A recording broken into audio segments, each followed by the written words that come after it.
Eu particularmente já assisti a muitos filmes que considero extremamente subestimados. Inclusive, recentemente trouxe aqui pro canal o bom Apocalipse Z, que é um daqueles casos de filme que merecia muito mais reconhecimento do que recebeu, mas por mais que eu goste dele, não acho que seja o filme mais injustiçado que eu já vi. Se tem um longa que eu realmente gosto e que parece ter sido completamente esquecido pelo público, é Dois Caras Legais. Quase ninguém fala dele hoje em dia e isso sempre me chamou a atenção. Afinal, estamos falando de um filme que consegue misturar comédia, ação, investigação e uma trama de conspiração de um jeito que funciona muito melhor do que parece à primeira vista. Além de ter uma dupla de protagonistas com uma química absurda, o roteiro é recheado de situações completamente malucas, diálogos muito bem escritos e um humor que consegue arrancar risadas sem deixar a história perder o ritmo. É aquele tipo de filme que prende do começo ao fim e que, quando termina, faz você se perguntar por que ele não virou um clássico muito mais comentado. Hoje eu vou contar um pouco da história do filme e comentar os pontos que mais me fazem gostar dessa verdadeira loucura cinematográfica que continua meio esquecida até hoje.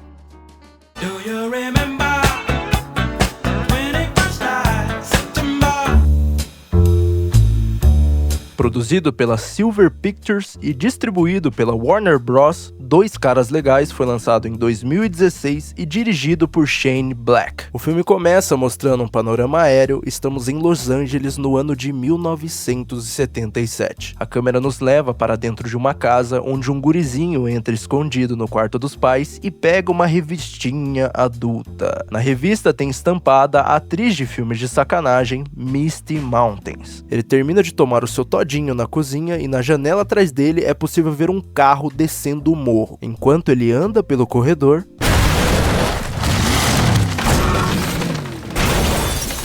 o carro atravessa a casa e para no quintal totalmente destruído. O guri chega perto dos escombros e na placa do carro está escrito Misty M. Ele vê a pessoa acidentada caída depois do carro. É a própria Misty Mountains morrendo ali na frente dele. A ironia da situação é bem peculiar.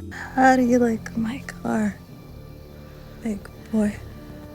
Ela morre logo em seguida e ele tira a camisa para cobrir o corpo nu da Misty. Como ela foi falecer desse jeito? Essa resposta vem bem mais pra frente. Somos levados para conhecer os dois personagens principais. Primeiro conhecemos o detetive Jackson Healy. Ele narra pra gente que ele trabalha como mensageiro. Digamos que se sua filha adolescente está saindo com um cara maior de idade, Healy é o cara certo para lidar com ele. Are you the man? What?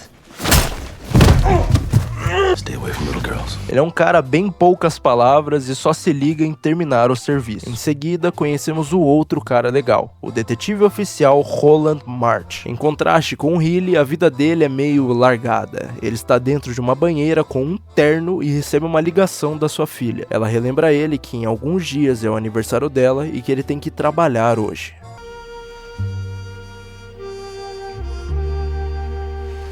Os clientes dele, em maioria idosos, não estão muito bem neurologicamente falando. A senhorinha da vez jura de pé junto que o marido dela está sumido. O Marty olha para uma prateleira e vê uma urna de cinzas com o nome do marido dela. How long has he been missing? Since the funeral. Vemos o Healy novamente. Ele vai embarcar em mais um de seus trabalhos para proteger a garotada de predadores. Uma garota chamada Amélia entrega para ele um papel que tem os nomes e a descrição dos caras que estavam seguindo ela. A questão é que o primeiro nome escrito no papel é o do Marty. Ele está indo atrás da Amélia porque uma senhorinha diz que viu a sobrinha dela, Misty Mountains, na janela de casa. O problema é que já é de conhecimento amplo que a Misty Mountains faleceu e a data do depoimento foi depois do falecimento dela. O Marty acha que a senhorinha viu a Amélia de longe e a confundiu com a Misty. Enquanto ele investiga, ele acaba passando por um perrengue quando um dono de um bar se recusa a dar mais detalhes para ele e ele vai sorrateiramente investigar por conta própria. Ele espera o bar fechar e vai tentar quebrar o vidro da porta para conseguir entrar, mas...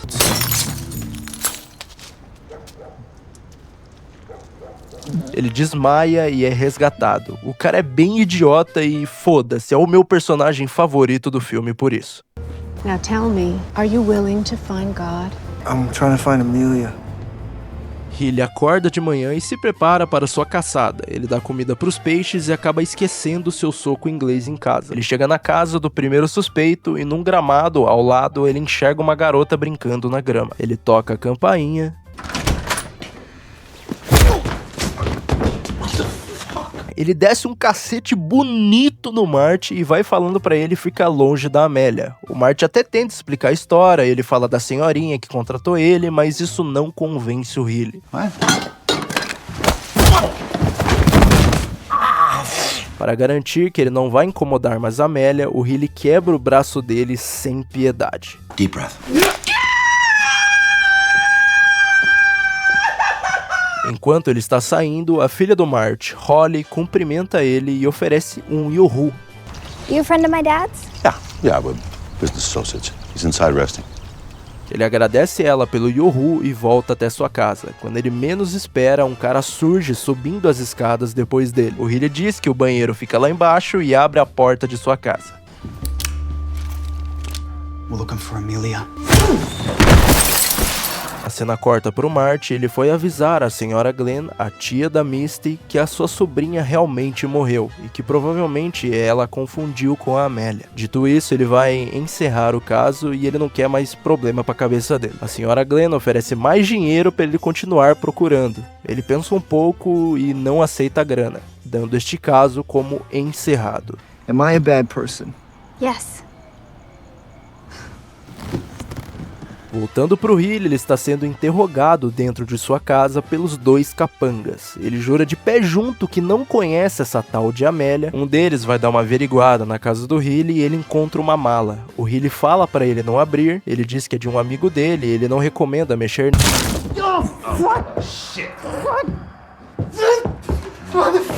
Aqui este capanga ganha o nome de Rosto Azul. You know that color doesn't come off, right? No auge da raiva, ele começa a arremessar os peixes do aquário no Hilly. A discussão continua e o Hilly usa uma curiosa tática de distração. Ele começa a conversar quase normalmente com os dois e do nada liga as luzes da casa. Desse jeito, retardando a visão dos capangas por alguns segundos, dando tempo dele pegar sua arma e um tiroteio violento começa.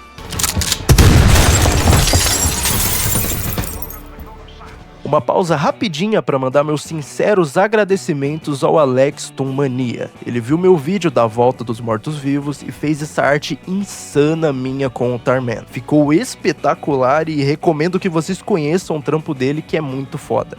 O cara manja muito e merece mais reconhecimento. Sigam ele lá no Insta.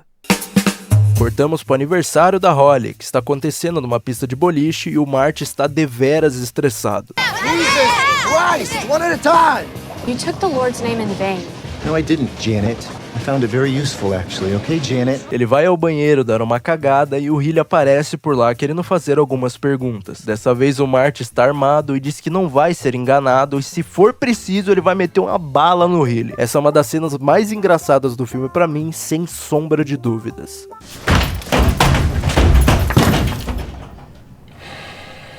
Eles vão pra mesa e Hilly explica que ele quer encontrar a Amélia e que ela deve estar em perigo. Ele fala dos capangas e que eles podem acabar matando ela. Marty explica pra ele toda a parada envolvendo a Misty Mountains e eles percebem que pode ter um caroço gigantesco nesse angu. Os dois caras legais decidem investigar e vão parar numa manifestação pelo meio ambiente, cuja organizadora é a Amélia. Tem vários jovens deitados no chão como se tivessem sido mortos pela poluição. Marty tenta tirar informações deles, mas não é bem assim. We can't talk to you. We're dead. No, Depois de uma discussão com alguns manifestantes, Marty pergunta mais uma vez sobre a Amélia, e um pessoal diz que ela não está ali. O namorado dela morreu há alguns dias. her boyfriend died? Yeah. So where is she? Sorry, can't help you. We're dead. God damn it. Marty oferece $20 para qualquer um que quiser ajudar. O garoto que decide ajudar se chama Chet, e ele os leva à casa do namorado da Amélia. A questão é que ela está totalmente queimada. This is Dean's house.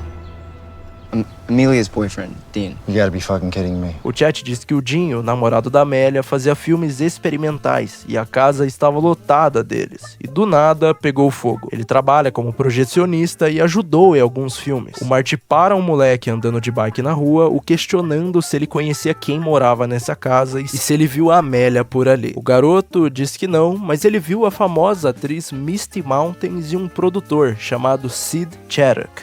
Hey, kid. What? What was the name of that film? How do you like my car, big boy? There it is. Com essas informações, eles vão investigar. One thing we know for sure, something funny's going on. Eles enxergam um outdoor com o nome de Sid Chaddock, e ele é um produtor bem famoso no ramo adulto e ele não morreu ainda. Logo, eles vão atrás dele para conseguir mais informações. Eles vão para a casa do Marty e ele consegue achar a localização do Sid e da Amélia. Eles estarão em uma festa badalada em uma mansão com várias personalidades do mundo adulto. A Holly tenta ir junto, mas o pai dela diz que ela tem que ficar em casa e que faz parte do trabalho dele. Sem o trabalho, eles não vão conseguir viver nessa casa linda. I hate this house. We're not even supposed to be here. A Holly vai ficar na casa de uma amiga e os dois seguem pra festa. Chegando lá, a festa é realmente badalada. Marty entrega a chave pro manobrista, mas ele ouve uns barulhos vindo do porta-mala do carro dele. Acontece que a Holly veio escondida pro rolê. Ela diz que pode ajudar ele, mas não tem conversa. I can't take your car like that. Ele tira ela do porta-mala e coloca ela num táxi de volta pra casa. É hora do show.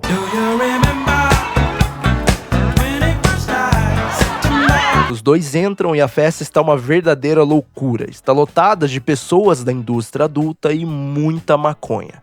I can't smell. What? I got hit in the head a while back. I lost my sense of smell. Ele sugere que eles se separem para aumentar as chances de achar Sid e a Amélia. O problema é que no meio do rolê, o Marty exagera na bebida e fica loucão das ideias. Ele entra no escritório do Sid Chaddock e encontra um figurino usado no filme que o moleque da bike falou e uma bandeja de filmagem com um cartão igual ao que a Amélia usou para contratar o serviço dele antes. No meio da parada, ele encontra a Holly conversando com uma mulher. Ele pede para ela dar o fora dali e volta à sua procura. A Holly consegue algumas informações sobre a Amélia e o Sid. Depois de encher a cara pra caralho, o Marty começa a chavecar uma moça vestida de Pocahontas. O flerte dele consiste em ela fingir que vai atirar nele e o resultado é esse aí.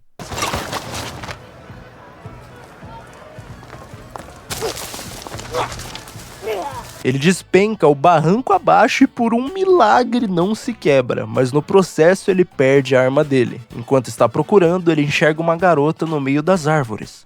É a Amélia. No, I'm just looking for my gun. So... Ele encontra a arma dele e se encosta numa árvore para dar uma fumada.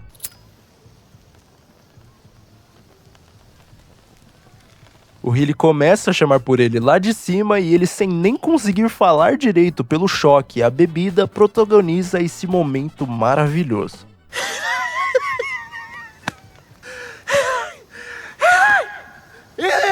O Hilly enxerga ele lá embaixo e desce até lá. O corpo é ninguém mais, ninguém menos que o próprio Sid Chaddock. Holly continua sua investigação própria e consegue localizar a Amélia fingindo ser a irmã dela. Os dois carregam o corpo do Sid para tentar esconder ele em algum lugar. Eles jogam por cima de uma cerca e... Run. Uma mulher leva a Holly até um carro e informa que quem está dentro é a Amélia. O problema é que dentro do carro está um maldito rosto azul. Ele mantém a Holly lá dentro e o tempo está correndo. Os caras legais voltam à mansão e Hilly acaba esbarrando em um cara que ele já conhece. Começa uma trocação de socos sincera e a arma do capanga acaba atirando, provocando um pânico generalizado na festa. No meio da confusão, Amélia pede as chaves do seu carro pro manobrista, mas dá o azar de ficar bem na mira do cara azul. Não tem salvação pra ela, infelizmente.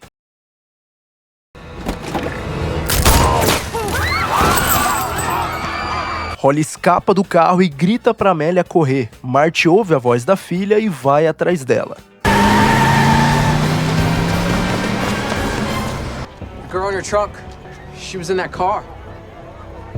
Marty, num ato desesperado, rouba um carro e segue o cara azul. Ele termina de deitar o capanga na porrada e vê as duas correndo no meio do mato e o cara azul as perseguindo. Marty chega pra salvar o dia, mas acaba batendo o carro numa árvore. Stop fucking around, come on! O cara azul alcança as duas e aqui parece de novo o fim, mas porra, cara, esse personagem nasceu pra se fuder. A Amélia tenta fugir com a Holly, mas a pequena implora para que elas ajudem o cara azul. A Amélia caga horrores pra isso e sai correndo. Holly se aproxima do parceiro todo cagado e fala que ele vai ficar bem e que ela vai conseguir ajuda. Ele chega à cena e pede que Holly desça a rua para procurar ajuda. Ele não tá afim de ajudar o cara azul e ele quer mesmo é que ele morra. Oh, you ever hear of John Boy? By now he's heard of you.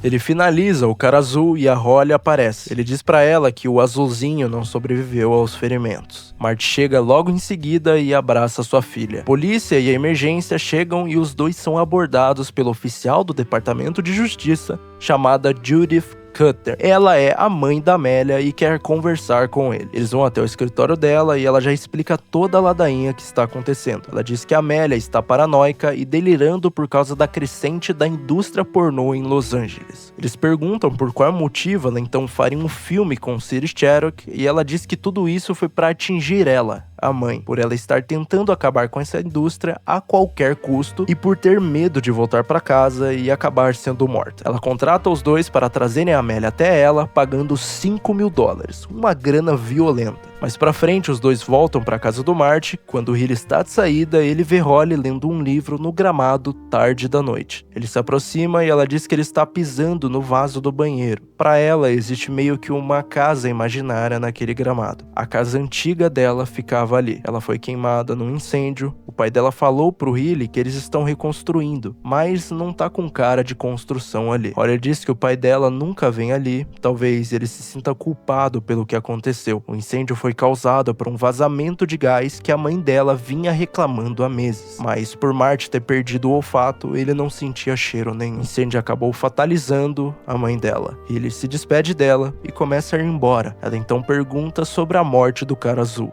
Did you kill him? Of course not. No dia seguinte, os caras legais se encontram novamente. Marty tem o plano de não ir atrás da Amélia e depois que passar 3 dias, eles vão mentir pra mãe dela e receberão mais grana pra continuar. Um esquema cabuloso. Ele acha isso uma péssima ideia e os dois discutem por causa disso. You're the world's worst detective. I'm the worst? Yeah. The world's worst. Didn't you hear me the first time? Got a cool ad, though. Ele diz que vai achar a Amélia sozinho e o Marty solta uma informação cabulosa. Ele fala pro Hilly checar a anotação que a Amélia fez no papel e diz que a localização que está ali inscrita é um hotel perto do aeroporto. Parece que ele não é o pior detetive do mundo. Eles chegam no tal hotel e perguntam pro bartender se uma garota entrou ali esta noite. Depois de um leve ameaço... He'll stop doing it. Doing what? Dad.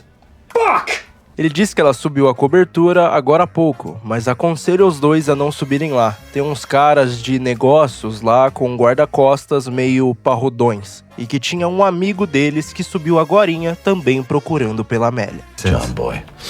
Oh, just something the Blueface mentioned, yeah. Os dois não perdem mais tempo e sobem pelo elevador. Eu gosto como John Boy é retratado aqui, quase como uma espécie de Darth Vader da parada.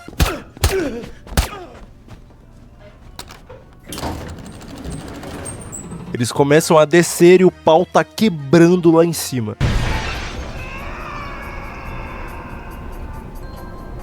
Quando eles estão saindo de carro, a polícia aparece na rua indo pro prédio. Eles param em um beco e Hilly diz que eles não podem simplesmente ir embora. A Amélia está em perigo.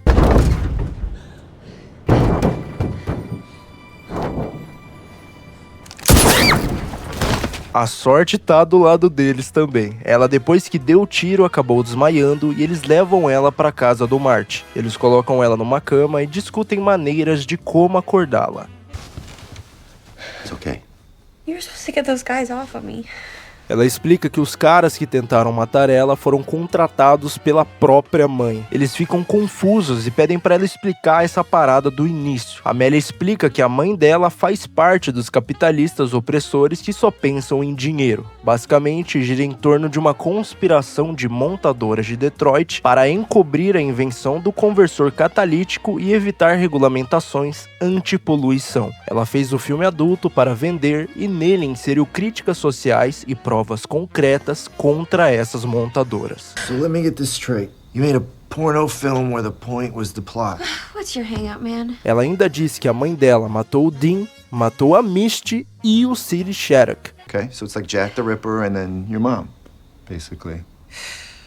Apesar de tudo, os dois não acreditam que ela esteja falando a verdade. A assistente da mãe da Amélia, Tali, liga pro Marty e diz que a véia tá precisando de $100 mil em dinheiro para ser entregue para ela. Ele diz que eles acharam a Amélia e a Tali diz que vai enviar o médico da família e requisita os dois para fazer a entrega do dinheiro pessoalmente. Eles chegam ao prédio, enquanto esperam a Tali descer, Healy planta a ideia que talvez as duas partes estejam falando a verdade. A discussão acaba quando a Tali chega, ela entrega a grana e diz que o dinheiro está certo e que ela mesmo contou. I'll call you, when we make the drop. Thank you. O transporte da grana parece uma tarefa simples, mas nada é simples para esses dois. Marty reclama que está ficando com sono e diz que vai encostar o carro para o Healy assumir. O Healy vira para ele e diz com toda a seriedade do mundo que o carro consegue andar sozinho. Sem acreditar, ele solta as mãos do volante e o carro realmente começa a dirigir sozinho. É surreal. Yeah, Marge, where the fuck have you been, man? Idiot, you didn't know that? Acontece que o Marty está sonhando tudo isso, velho. Marge! Wake up! Eles acertam uns barris de colisão e a maleta com o dinheiro abre, deixando todas as notas voarem. O problema é que não são notas de dinheiro, é apenas papel recortado. Tally packed it herself, she said so. Why would she send us off in some wild fucking goose chase? Amelia. Enquanto isso, na casa do Marty, Holly e sua amiga Jessica estão sozinhas. O médico dos Kuttner, Dr. Malik, chega à residência. Holly deixa ele entrar e ele começa a fazer algumas perguntas meio específicas. Holly, what's the name of the guy on the Waltons that plays John Boy with the hockey puck on his face? Holly finge normalidade e pergunta se ele quer um cookie. Enquanto ele está distraído, ela pega a arma de seu pai no potinho e rende o Dr. Malik. Ou melhor, John Boy. He's the guy. Jessica, if you help me with this, I'll only kill Holly. Os caras legais chegam finalmente. Jessica tenta fugir, mas o John Boy arremessa ela pela janela. A merda tá só começando. Ele sai tranquilamente andando até o seu carro e o Marty o questiona se ele ouviu um barulho. Oh yeah, just now. That was me. I threw that little girl out the window. O tiroteio insano começa e nesse meio tempo Holly se tranca no closet com a Amélia e a Jéssica desacordada. A Amélia vê uma deixa e foge pela janela do quarto. Depois de muitos tiros até uma palmeira cair em cima da casa, a polícia começa a chegar e John Boy finalmente desiste e vai embora. Ele está dirigindo para longe dali, mas dessa vez a sorte estava do lado dele. Wow. Please, I need to get out of here. Com a morte da Amélia, o caso parece encerrado. O advogado deles o aconselham a esquecer o caso. Não tem provas suficientes que comprovem o envolvimento da Judith Kuttner com os assassinatos. Eles voltam à casa do Marty e, quando parece que vão se separar, a senhora Glenn aparece de novo. Ela insiste mais uma vez na história que ela viu a sobrinha dela depois de sua morte. Ela menciona que ela estava usando uma jaqueta azul. Ele diz que viu esta jaqueta no escritório do Sid na mansão e que ele era um figurino do filme que eles filmaram. It's wardrobe for the film. It's wardrobe for the film. Holy fucking shit. Eles vão até a casa da Misty e lá as coisas começam a fazer sentido. Eles encontram um projetor e é aí que cai a ficha. O que a senhora Glenn viu foi o filme sendo projetado na parede da casa. So what she saw was a movie. Not a movie, the movie. The movie. O filme em teoria foi queimado, mas a visão que a senhora Glenn teve foi depois de 2 dias do incêndio que teve na casa do Jim. Logo, o filme estava com Amélia na cobertura do hotel, quando ela foi se encontrar com distribuidores para ajudar a divulgar o filme. Ele deve estar em algum lugar agora. A Holly acha uma anotação feita pelo Chet, onde diz que terá uma festa de abertura, o show de automóveis de Los Angeles. Acontecerá essa noite. A senhora Glenn, ainda confusa, pergunta se isso significa que a sobrinha dela está realmente morta. Yes! I mean, yes, she was murdered. Sorry. Senhoras e senhores, bem-vindos ao ato final. A festa está sendo feita em um hotel e eles se infiltram facilmente lá dentro. Eles procuram pelo chat ou pelo filme, mas acabam não encontrando. Sem que eles esperem, a Tali entra no quarto e rende os dois lá dentro. Oh my God, you look incredible. How do you get your hair done? It's magnificent. O Marty tá totalmente cego pela paixão e ele não percebeu que ela faz parte do esquema criminoso que tá rolando, porra. Depois de uns momentos constrangedores, a Holly entra no quarto e joga café na Tali. Não tem efeito algum, ela achou que o café estaria quente e seria genial usar isso.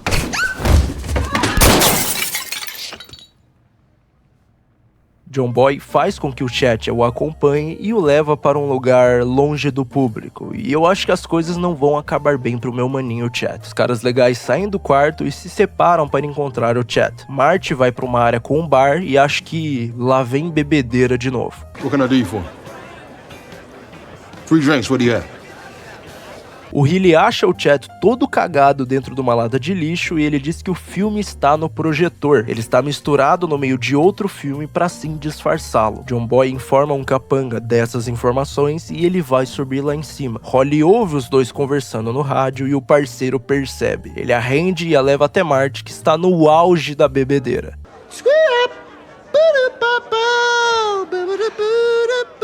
Ao mesmo tempo, os filmes começam a ser projetados e lá vem bomba. O capanga leva Marty e Holly até o terraço do hotel, o filme de repente surge na tela projetada e a imagem realmente impressiona o público. Oh my God. O Marty tá muito mal e o capanga o questiona o porquê que ele tinha que trazer a filha dele pra essa confusão. Duck! What? Duck. Ele mete bala no capanga e ele vai cair do prédio, mas antes de cair, ele agarra o braço da Holly. Aí que o Marty decide se sacrificar e pula junto dele. O filme continua passando e cada vez mais as críticas vão tomando forma. John Boy entra em ação e explode um carro no meio do show e tenta acertar o projetor de longe. Os caras legais trabalham juntos em um tiroteio com o John Boy. How'd you get down here? I told you to go to the roof. Did you fall? Holly sobe até o quarto do projetor para pegar o filme e é quase impedida por Tali, mas ela é esperta e arremessa a bandeja do filme pela janela. Agora é uma grande caçada. Marty consegue pegar o filme e começa a ser perseguido por John Boy. Quando eu falo que ele tem uma vibe de Darth Vader, eu falo sério, irmão. Ele consegue alcançar Marty e acerta um tiro na bandeja, fazendo ele atravessar a janela e cair em cima de um carro. A bandeja do filme cai no chão e um dos capangas do governo consegue pegar ela e sai correndo. Ele começa a cair na porrada com o John Boy e Marty vai tentar pegar o filme de novo. Numa cena alternada, ele sem querer acaba tirando o pino de uma granada que estava dentro do paletó de John Boy e Marty está agarrado ao capanga tentando pegar o filme. John Boy joga o paletó do telhado e isso acontece.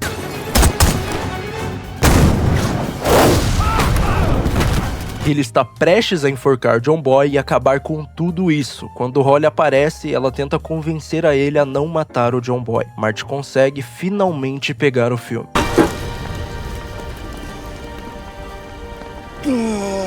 Healy, se lembrando do que fez com o cara azul, poupa a vida de John Boy. Congratulations, buddy. You owe your life to a 13-year-old girl. É isso. O trabalho foi concluído, senhoras e senhores. And sometimes, you just win.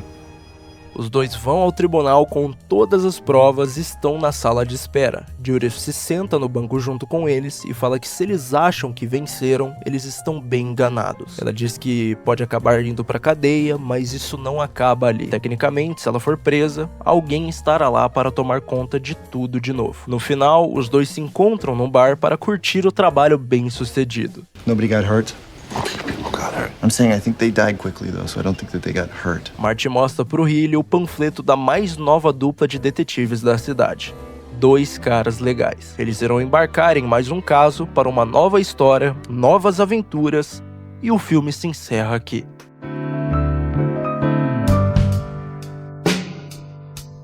Dois Caras Legais foi lançado em 20 de maio de 2016 nos Estados Unidos. Custou 50 milhões e arrecadou breves 71 milhões de dólares. Quase não se pagou e esse foi um dos motivos que não acabaram fazendo uma sequência. Apesar de ter recebido ótimas avaliações da crítica especializada, o longa teve um desempenho fraco nas bilheterias mundiais ao estrear na mesma época que grandes produções, assim sofrendo um pouco para despertar interesse genuíno do público. Com o passar dos anos, a comédia ganhou força ao chegar em plataformas de streaming e nas redes sociais, virando um queridinho cult cujo reconhecimento cresceu muito depois de sair de cartaz. Eu sinceramente só fui saber desse filme quando apareceu pra mim na Netflix há uns 2 anos atrás. É impressionante como essa obra é subestimada. A ambientação nos anos 70 é fenomenal e a atuação física e cômica do Ryan Gosling, combinada com o estilo durão e sério do Russell Crowe, é pra mim o grande chamariz dele pra mim. A história é uma completa loucura e confesso que sofri para resumir ela neste vídeo aqui. É cheia de pontos de vista e reviravoltas doidas. Em entrevistas recentes, Ryan Gosling brincou que seu maior inimigo em Hollywood é o filme Angry Birds. A animação estreou no mesmo fim de semana e esmagou a bilheteria de Dois Caras Legais. Apesar de eu já ter resumido a história aqui neste vídeo, eu clamo para que, se você gostou, reassista o filme por conta própria. Ele é muito bom e vale a pena tu assistir ele por inteiro. É um belo filme, sábado à noite, e me tirou várias risadas quando eu fui reassistir para fazer este vídeo aqui. Se você sabe de alguém que não conhece essa obra e precisa ficar sabendo do seu valor, compartilhe esse vídeo com ela. Agradeço você que assistiu até aqui e se inscreva no canal se possível. Vem coisa boa por aí, pessoal. Eu sou Otávio Marinho e obrigado por assistir.